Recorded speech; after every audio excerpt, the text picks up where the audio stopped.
What is Habsburg architecture in Southeast Europe cities? Imagine walking through a city where the past and present blend seamlessly, with grand buildings telling stories of a powerful empire. That's what Habsburg architecture offers in Southeast Europe. When the Habsburg Monarchy controlled parts of this region from the 16th century until the early 20th century, they left behind a distinctive architectural mark. This style is visible today in many historic city centers, showing how politics, culture, and design came together during that era. Habsburg architecture combines styles from Central Europe, like neo-Renaissance, neo-Baroque, neo-Gothic, and neo-Romanesque. These revival styles were popular across the empire and adapted to local tastes and traditions. For example, many government buildings, museums, and railway stations built during this time are designed in neo-Renaissance style. These structures often feature symmetrical layouts, decorative columns, and detailed facades that symbolize order and progress.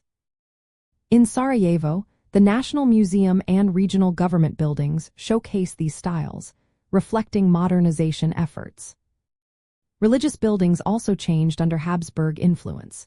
Churches and cathedrals were often renovated or built anew in neo-Gothic or neo-Romanesque styles.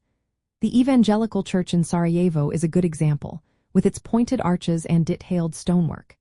Interestingly, in Sarajevo, a unique style called pseudo-Moorish or Moorish revival emerged. This style includes large arches, intricate vaulting, and decorative details inspired by Islamic art.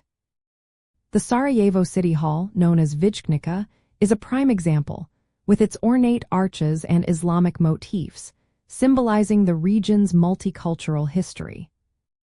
Urban planning during the Habsburg period aimed to create orderly, functional cities. In the Croatian-Slavonian military frontier, towns were designed with straight streets and central squares, often with public buildings in the same revival styles.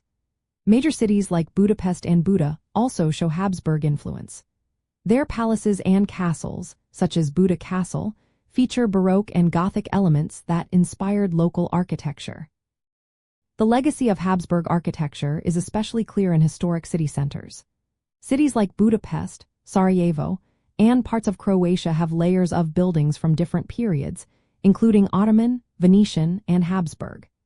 This mix shows how Southeast Europe has always been a crossroads of cultures and empires. Preserving these buildings helps keep the region's history alive and makes these cities attractive for visitors interested in their rich past. Understanding Habsburg architecture helps us see how political power, cultural exchange, and local traditions shape the cities we see today. It's a story told through grand facades, intricate details, and the way cities were planned and built during a fascinating chapter of Southeast Europe's urban history.